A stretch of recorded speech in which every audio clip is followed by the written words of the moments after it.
Salut à toutes et à tous, on se retrouve pour une nouvelle vidéo après une semaine d'absence. Je suis désolée, c'est vrai qu'en fait ces derniers temps j'ai envie de vous offrir une chaîne plus belle, plus pro, plus mieux. Donc du coup je passe plus de temps sur internet à regarder ce qui se fait, ce qu'il faut faire, ce qui est bien, à discuter avec des graphistes, etc. plutôt que à tourner. Donc voilà, je vous prie de m'en excuser, mais normalement ça sera pour vous offrir une plus belle chaîne dans un futur proche. Et j'en profite aussi pour remercier tous les nouveaux abonnés. Vous êtes nombreux à affluer ces jours-ci, donc merci. Merci d'être avec moi, merci de m'accompagner, de vous abonner. Et puis je vous invite à continuer à le faire, à liker les vidéos et à les partager et à en faire profiter les gens que ça pourrait intéresser. Aujourd'hui, contrairement aux vidéos précédentes, j'avais plutôt envie de vous proposer un billet d'humeur, vous parler d'un sentiment avec lequel je vis depuis toujours, qui est la culpabilité. Je suis une grande coupable, je pense toujours que tout est de ma faute, que je suis responsable de tout, etc. C'est pas du tout un côté Calimero, hein, c'est pas pour me faire plaindre ou quoi que ce soit, c'est vraiment parce que j'ai l'impression de porter sur moi toutes les fautes du monde, telle Ève ayant croqué la pomme. Et bien sûr, ce sentiment est complètement exacerbé, démultiplié depuis que je suis maman. Évidemment, la culpabilité a commencé, mais je pense que si vous êtes maman aussi, quand il a fallu reprendre le travail, commencer à aller à la crèche, je pense qu'on a toutes pleuré chez la nounou ou dans n'importe quelle collectivité à l'idée de laisser notre bébé de 3 mois. Mère indigne, on se flagelle. D'autant plus qu'aujourd'hui, je trouve que c'est extrêmement difficile pour une femme de trouver sa place à la fois en tant que mère, mais aussi en tant que femme. C'est vrai qu'il y a plusieurs dizaines d'années, à la rigueur, la question ne se posait pas. La femme était au foyer, elle ne travaillait pas, elle s'occupait de tout, qu'elle soit contente ou pas contente, tout le monde s'en foutait royal. Aujourd'hui, on bosse, on aime ça d'ailleurs, que ce soit par plaisir, par besoin, par nécessité, parce qu'un seul salaire, c'est aujourd'hui pas forcément suffisant. Mais voilà, dès qu'on a des enfants, on s'en veut d'aller au travail, on s'en veut de se poser la question il a le nez qui coule, je peux le mettre à l'école, bon, ça va, je le dépose, ils m'appelleront si c'est pire. On s'en veut, parce que si on avait été notre mère ou notre grand-mère, on se serait dit pauvre chéri, je reste avec lui à la maison, je m'en occupe, je ne vais surtout pas le mettre à la collectivité, à la cantine, à la récré avec les miasmes des autres. Et puis je trouve que c'est encore pire parce qu'on est entouré de gens dans les médias, dans les bouquins et surtout sur les réseaux sociaux, entre les chaînes YouTube, les comptes Instagram, les blogs, etc.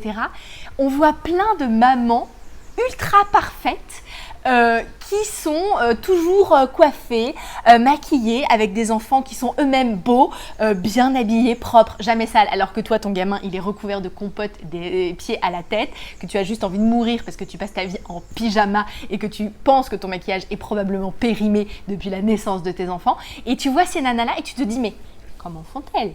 Comment font-elles? Ce n'est pas humain. Alors oui, après on te dit oui, mais ça c'est la façade. Il y a d'ailleurs eu des vidéos assez marrantes sur les blogueuses qui étaient hyper stylées, etc.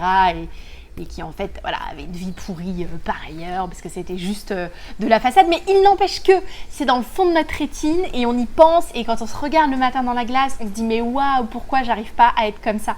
Et chez moi, en tout cas, ce truc de culpabilité est presque pire depuis que je ne travaille plus. Parce que pour ceux qui suivent un petit peu, j'ai déménagé. J'ai quitté la Guyane où j'ai vécu pendant 6 ans. Je suis installée en Martinique et c'est vrai qu'on s'est déplacé pour le travail de mon conjoint qui travaille énormément, il rentre assez tard le soir, il part tôt le matin, etc. Donc assez naturellement, vu que moi j'avais pas de boulot qui m'attendait, tout ce qui est boulot de la maison et de l'enfant, m'est naturellement revenu puisque lui ne pouvait pas le faire. Et là, je suis dans une espèce de système où je me dis qu'il est nécessaire que je m'occupe de la maison, que je m'occupe de la petite, que je sois là à la sortie de l'école, que je sois présente quand la maîtresse a besoin d'un parent pour l'aider, que je fasse des gâteaux pour les ventes de gâteaux, que j'achète des gommettes et des livres éducatifs pour quand elle rentre de l'école à 16h et qu'on fasse des trucs et que je la colle pas devant la télé. Et en même temps, je m'en veux moi de pas travailler parce que j'aime mon boulot, j'aime ce que je fais, j'ai besoin de ça pour me sentir épanouie et du coup je m'en veux parce que moi je me sens pas complètement épanouie, j'arrive pas à faire de sport, prendre du temps pour moi c'est toujours un peu bizarre, c'est-à-dire que je sais pas vraiment quoi faire pour prendre du temps pour moi et ce truc-là, enfin c'est...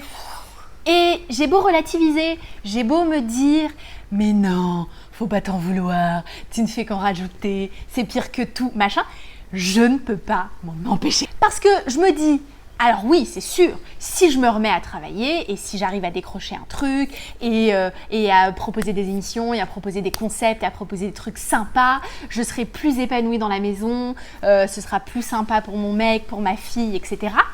Mais à côté, je me dis, mais attends, qui va faire les lessives la semaine est-ce que maintenant je peux pas la mettre à la garderie le soir, elle va sortir à 17h, 18h, c'est beaucoup trop tard, ça fait une trop grosse journée, mais non, et pourtant je travaille de chez moi, enfin imaginez le truc quoi.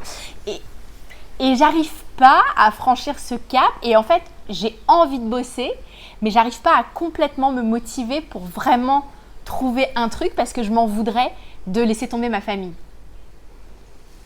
Pas du tout rétrograde.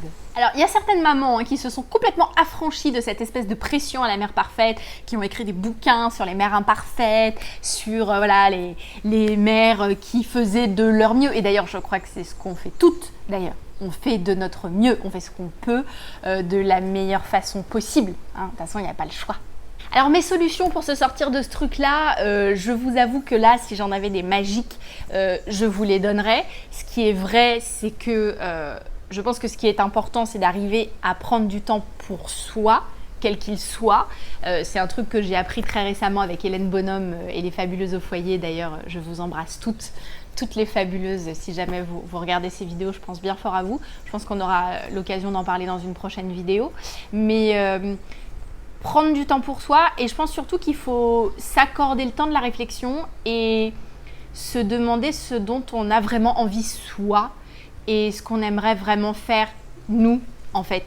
Je crois que c'est la clé du truc et c'est là que moi je bloque encore un peu, donc promis, je vous dirai si j'arrive à débloquer ça. Et puis surtout, n'hésitez pas vous à partager vos sentiments, vos impressions, vos idées, vos solutions.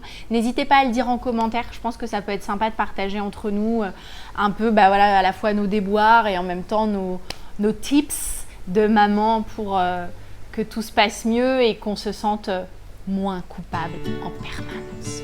Voilà, bah écoutez, je vous fais des gros bisous et on se retrouve très très bientôt pour une nouvelle vidéo.